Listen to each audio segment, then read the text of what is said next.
Bismillahirrahmanirrahim. Assalamualaikum warahmatullahi wabarakatuh. Bagaimana kabarnya semuanya? Semoga sehat selalu ya dan tetap semangat untuk belajar. Nah, di pertemuan kelima harusnya kita bahas contoh soal ataupun studi kasus. Nah, studi kasusnya kita undur ke akhir sebelum UTS saja ya. Nah, jadi untuk pertemuan kelima kita akan bahas dulu apa itu anuitas ya. Jadi saya akan menuntaskan materinya dulu, baru kita nanti diskusi tentang penyelesaian soal ya yang telah kita kerjakan selama ini. Nah, jadi tugas-tugasnya kalian kerjakan tiap pertemuannya, baik itu tugas ataupun latihan. Nanti kita akan bahas studi kasusnya ataupun soalnya sebelum UTS itu. Nah, untuk pertemuan kelima kita akan bahas anuitas. Jadi anuitas ini akan dibagi menjadi 2 pertemuan ya. Untuk yang pertama ini kita akan bahas tentang anuitas biasa atau simple annuity. Oke, sebelum mulai, langkah baiknya berdoa dulu. Berdoa minta untuk dimudahkan dalam memahami materi yang akan kita pelajari hari ini.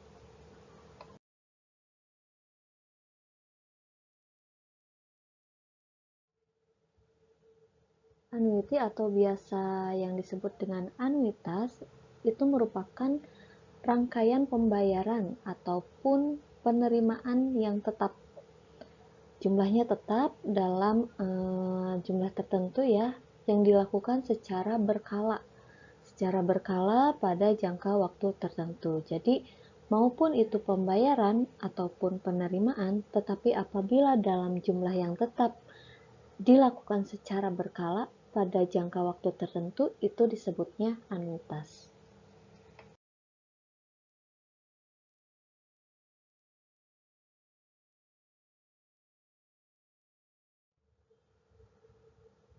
Anuitas itu terbagi menjadi 2 jenis. Ada yang disebut dengan anuitas biasa atau simple annuity dan juga anuitas kompleks atau kompleks annuity. Nah, sekarang kita akan bahas tentang simple annuity. Simple annuity merupakan sebuah anuitas yang mempunyai interval yang sama antara waktu pembayaran dengan waktu di bunga majemukan atau dengan waktu bunga berbunganya seperti itu ya. Nah, berdasarkan tanggal ataupun waktu pembayarannya, anuitas biasa ini dibedakan menjadi 3 pembayarannya ya. Yang pertama ordinary annuity, yang kedua ada due annuity, dan yang ketiga deferred annuity. Jenis anuitas biasa yang pertama itu adalah ordinary annuity.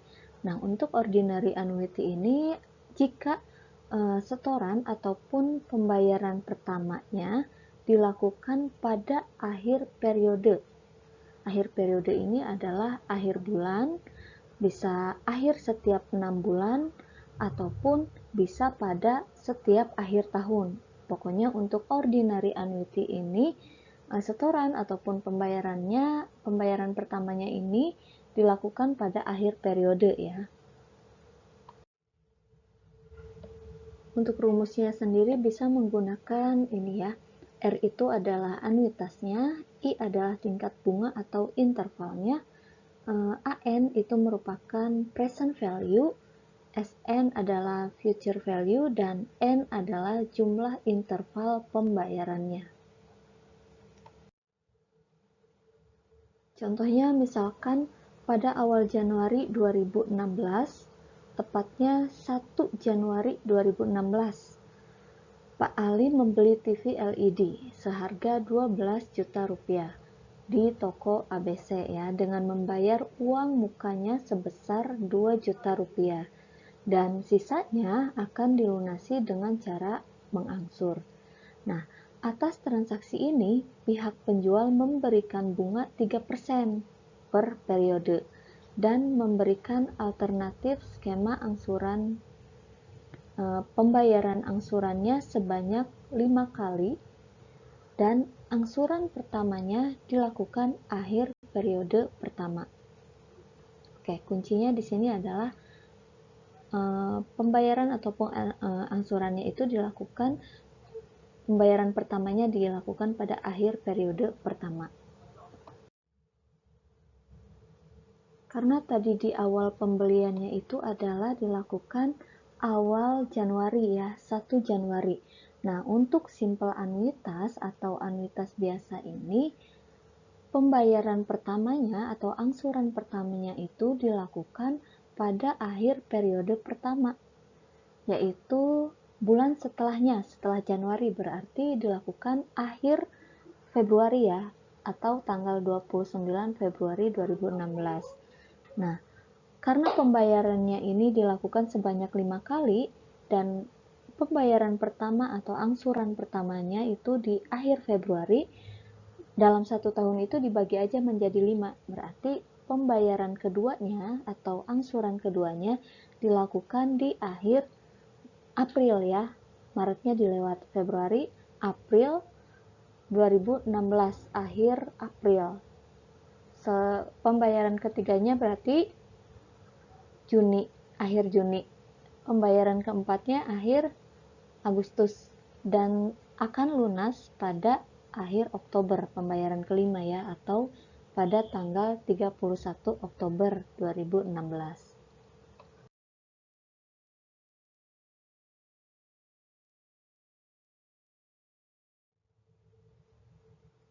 Tadi harga TV-nya itu 12 juta rupiah ya, DP-nya sudah dilakukan pembayaran 2 juta rupiah.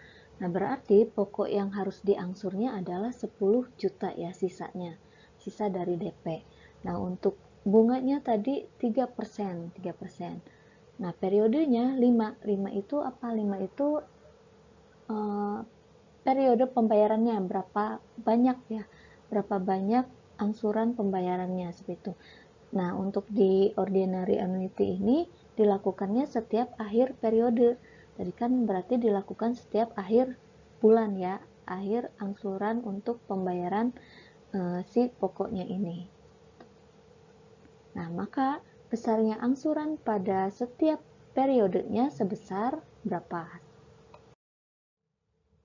Karena kita akan membayar pokok yang 10 juta itu ya, berarti pokok ini dituliskan sebagai present ya, sebagai present yang harus dibayarkan seperti itu ya, sebagai present. Jadi anuitasnya apabila diketahui presentnya itu adalah menggunakan rumus yang pertama ya, rumus yang pertama. Untuk I-nya adalah tadi bunganya 3% atau 0,03. N adalah periodenya, banyaknya angsurannya ya, banyaknya diangsur 5, dan sehingga diperoleh anuitas tiap periodenya adalah sebesar 2.142.000 sekian. Nah, untuk membayar pokoknya yang sudah ditambahkan dengan bunga majemuknya atau bunga berbunganya itu ternyata tiap akhir periode harus membayar sebesar ini. Gitu. Jadi anuitas ini untuk ordinary annuity adalah pembayaran yang seragam yang telah digabungkan dengan bunga majemuknya, tetapi dilakukannya tiap akhir periode. Dilakukan pembayaran ataupun penerimaannya itu tiap akhir periode. Sedangkan untuk yang due annuity, anuitas ini dilakukan jika setoran ataupun pembayaran pertamanya dilakukan pada awal periode. Jadi kebalikannya dari ordinary annuity ya. Kalau di ordinary annuity itu dilakukan akhir periode pembayaran pertamanya, tetapi kalau di due annuity ini pembayaran pertamanya dilakukan pada awal periode. Oke, rumus untuk due annuity untuk keterangannya tidak berbeda ya dengan yang ordinary annuity. Untuk AN itu merupakan present value-nya, SN adalah future value, N merupakan jumlah interval pembayarannya ya, dan R adalah anuitas yang akan kita cari, sedangkan I adalah tingkat bunga ataupun tiap intervalnya, bunga tiap intervalnya. Nah, perbedaannya untuk yang present dan juga untuk yang future ini, jangan sampai salah ya, angka satunya untuk di present ini di awal atau di depan, sedangkan untuk yang future ini adalah di belakang. Pembedanya hanya itu. Masih di contoh soal yang ordinary annuity ya, tetapi bagaimana kalau pembayaran angsurannya yang sebanyak 5 kali itu dilakukan pada tiap awal periode ya, atau dilakukan pada awal periode pertama. Berbeda dengan ordinary annuity, kalau di ordinary annuity pembayaran pertamanya itu dilakukan di akhir periode ya, di akhir periode pertama seperti itu. Nah, sedangkan untuk yang due annuity ini di mana pembayaran pertamanya dilakukan pada awal periode, atau dengan kata lain dilakukan pada saat terjadinya transaksi. Jadi pada transaksi saat itu juga dilakukan pembayaran pertama ataupun angsuran pertamanya itu ya. Nah, ini yang disebut dengan due annuity. Nah, dengan demikian pembayaran pertamanya ini dilakukan pada tanggal 1 Januari, masih dengan pada tanggal pertama kali membeli ya, pada tanggal 1 Januari 2016. Untuk pembayaran keduanya berarti pada tanggal 1 Maret 2016, lalu 1 Mei, dan akan lunas di 1 September 2016.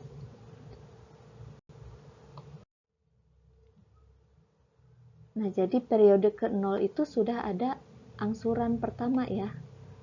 Jadi udah ada angsuran pertama, 1 Maret adalah angsuran kedua, angsuran ketiga, angsuran keempat, dan angsuran kelima. Nah, pembayarannya dilakukan 5 kali kan ya, 5 kali angsuran. Untuk harga TV-nya adalah 12 juta tadi ya.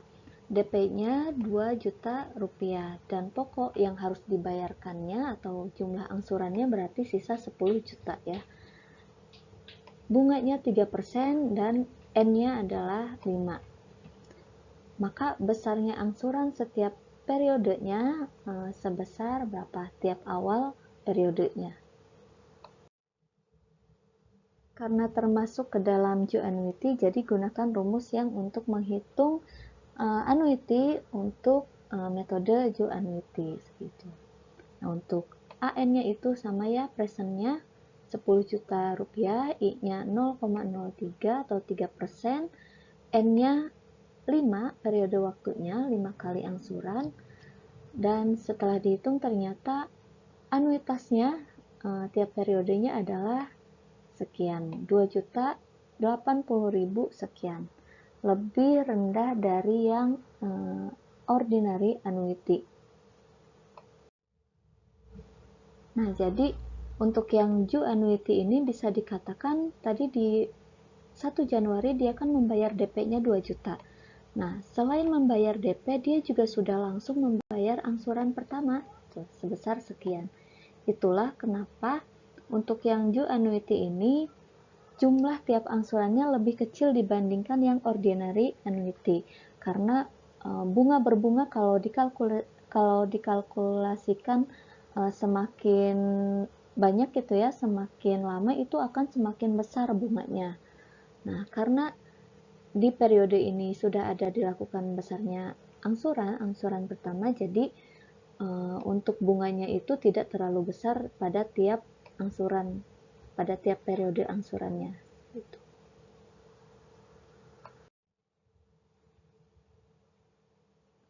Nah, untuk yang deferred annuity ini apabila setoran atau pembayaran pertamanya tidak dilakukan pada awal ataupun pada akhir periode. Jadi tidak dilakukan pada awal ataupun di akhir periode.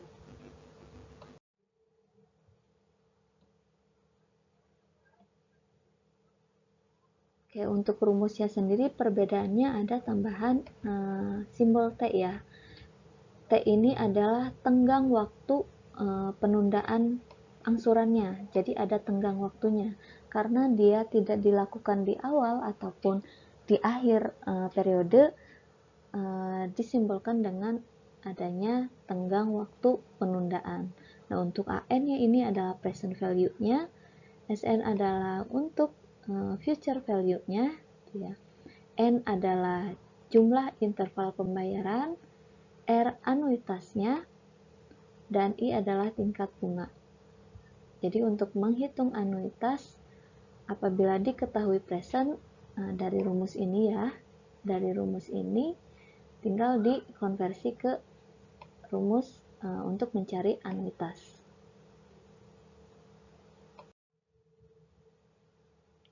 Oke, contohnya masih sama dengan yang tadi, membeli TV pada awal Januari ya, atau 1 Januari 2016. Nah, dengan yang seharga 12 juta dan membayar DP-nya 2 juta. Dan sisanya akan dilunasi dengan cara mengangsur. Nah, atas transaksi ini, pihak penjual memberikan bunga 3% dan memberikan alternatif skema angsurannya untuk pembayaran angsurannya sebanyak 5 kali, dan pembayaran angsuran pertama dilakukan 4 bulan lagi, gitu ya. Dilakukan 4 bulan lagi. Jadi ada tenggat waktu untuk yang deferred annuity ini, atau ditunda 1 periode ya, dan akan dilakukan pada akhir periode untuk pembayarannya. Walaupun pembayarannya dilakukan pada akhir periode, tetapi kalau ada tenggat waktu atau penundaan ya, penundaan pembayaran, itu termasuknya ke deferred annuity.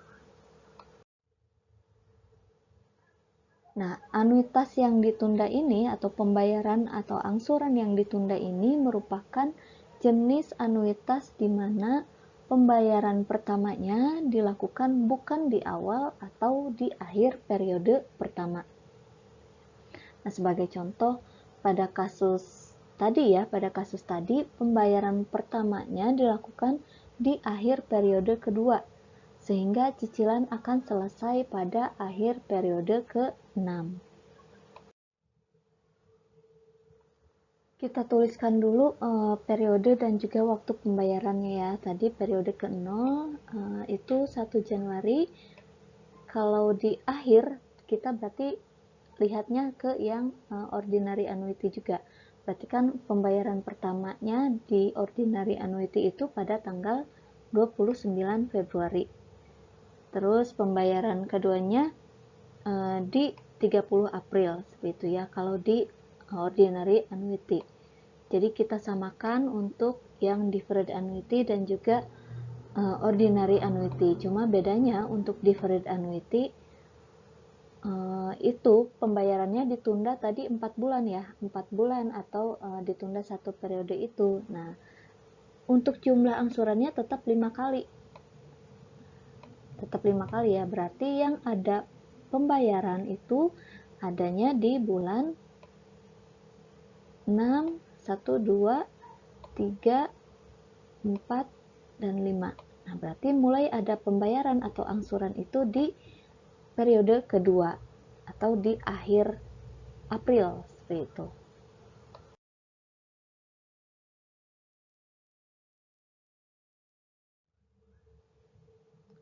Oke, maka untuk anuitasnya atau angsuran tiap bulannya adalah ini. Untuk AN-nya adalah 10 juta pokoknya, tingkat bunganya 3% atau 0,03, dan periode angsurannya itu sebanyak 5 kali, dan untuk tenggatnya tadi dilakukan penundaan selama 1 periode ya, 4 bulan ataupun selama 1 periode. Jadi di sini tulisnya periodenya gitu. Periode pembayarannya ditunda berapa periode, bukan ditunda berapa banyak bulannya gitu ya. Tetapi berapa periode angsurannya. Seperti itu. Jadi adalah 1. Sehingga diperoleh anuitasnya ini adalah sebesar 2.200.000 sekian pada tiap periode pembayaran angsurannya. Nah, jadi kalian lihat di periode ini ya, periode ke-0, ke-1, ke-2, dan sampai ke-6 seperti itu. Nah, untuk waktu pembayarannya tadi kan 1 Januari berarti tidak ada angsuran ya. Dan akan dibayarkan 4 bulan lagi atau ditunda 1 periode. Maksudnya 1 periode ini adalah yang tadinya kalau di ordinary annuity 29 Februari itu sudah ada pembayaran angsuran ya. Nah, untuk di deferred annuity ini ditunda 1 periode, berarti di periode satunya, di periode pertama atau di akhir 29 Februari ini tidak ada angsuran ya, karena ditunda tadi ya. Sehingga angsuran pertamanya dilakukan 4 bulan kemudian, Januari, Februari, Maret, dan April, berarti di akhir April. Nah, atau di periode kedua yang dilakukan pembayaran angsurannya seperti itu. Nah, sehingga dan besarannya itu adalah tadi setelah kita hitung sebesar 2.200 sekian seperti ya. Nah, ini akan lebih besar dibandingkan dengan metode pembayaran simple annuity yang lainnya, dibandingkan dengan ordinary dan yang due ordinary. Nah, deferred annuity ini paling banyak ya, paling besar jumlah tiap periode angsurannya, seperti itu. Besar angsurannya paling besar dibandingkan dengan yang lain. Jadi tetap dilakukan pembayaran cicilan atau angsurannya itu sebanyak 5 kali. 5 kali.